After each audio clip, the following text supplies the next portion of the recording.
With this video, I will tell you exactly what a typical product manager can do to help the marketing team and make sure that the marketing campaigns are successful despite not being their manager. Without further ado, let's begin.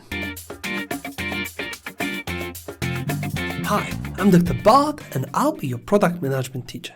Today we'll be looking at how to best work with your company's marketing team in order to help them out, make sure that they know that they have support with the product manager, and, well, get those products sold, because that's the point of every marketing campaign, right? First of all, let's make sure that you know that there might be a position that's called Product Marketing Manager.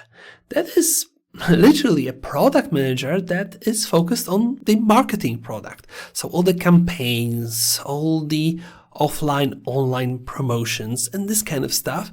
And I would say that the principles of work, the search for value, which is the reaction. For this position, I would say that the principles are very similar, if not the same, as for a regular product manager.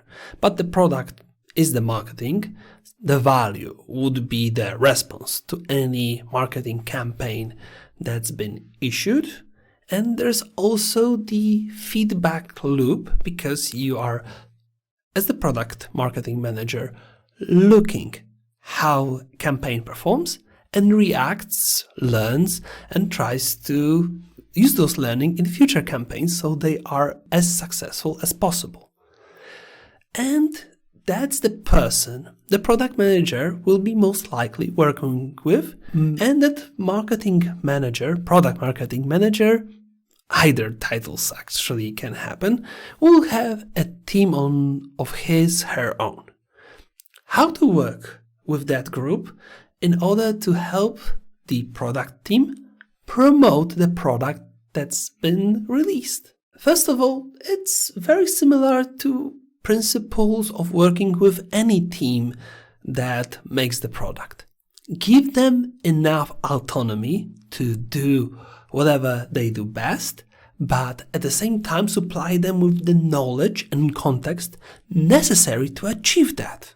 I think the best example would be with working with a design team, where you know exactly what you want to achieve with the product, what are the high level requirements, but it's up to the design team to come up with the optimal UX, right? It's not for you to decide, maybe sometimes helping with wireframes, but it's for the marketing people to design optimal marketing strategy and you to feed them with information to do that. In order to do that, make sure to meet with that team and start with inspiring them in some way, to suggest a light or a very serious tone for the product, and tell them exactly how did you come up with a specific product or feature, and how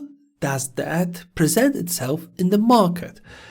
How do users see the product, and how does it compare to competitors? Is it something new? Is it something that already was there on the market, but it's now improved or rebranded? The context is very important, and it might be what makes or breaks the marketing campaign.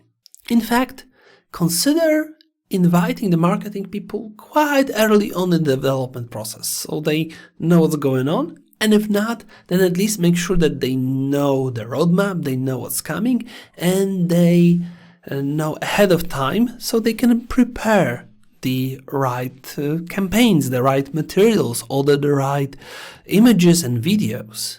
Now, here you might be in a situation where either yourself or only the marketing team is responsible for any client communication, or you might be communicating on your own in different places, different channels. So make sure that those communications are aligned and basically saying the same thing, while the people directly responsible are slightly different. You don't want to say one thing in one channel and then have someone contradict you or say something slightly else. That is a small catastrophe. At the same time, as a product manager, you should know exactly who your clients are and where to find them, so you can come to your marketing department and suggest on what are the best ways to communicate with potential clients, where to find them, and get them a little bit of head start so they don't need to repeat the research that you most likely have already done.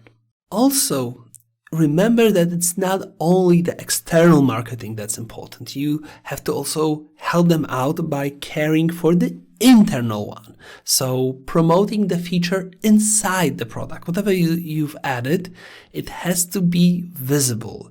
You can't just add new stuff and make it quietly, hoping that someone discovers it.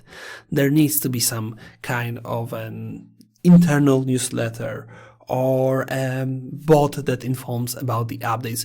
Whatever that gives the user the exposure to whatever new stuff you have released. Of course, it's not worth to spam the user that you have been improving the stability and bug fixing for the last 6 sprints, but if you are releasing something important, make sure that the product is built in a way to emphasize whatever is new for the user and what is the benefit for using it. Finally, if you need, prepare like a video for the marketing department on what is the new feature, and like very rough, very crude tutorial explainer video, so it's always easy to watch, easy to understand, and easy to translate into something more marketing professional.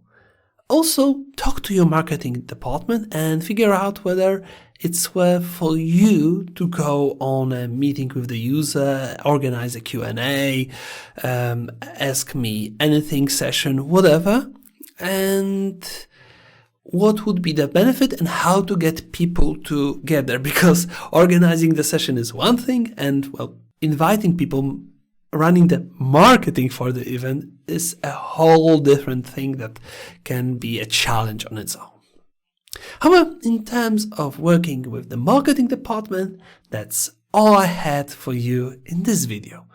If you want to find out more, for example, how to work with your developers or how to work with your data team, with your design team, that's all included in my Great Product Manager course available on Udemy and Skillshare. Links are on the screen.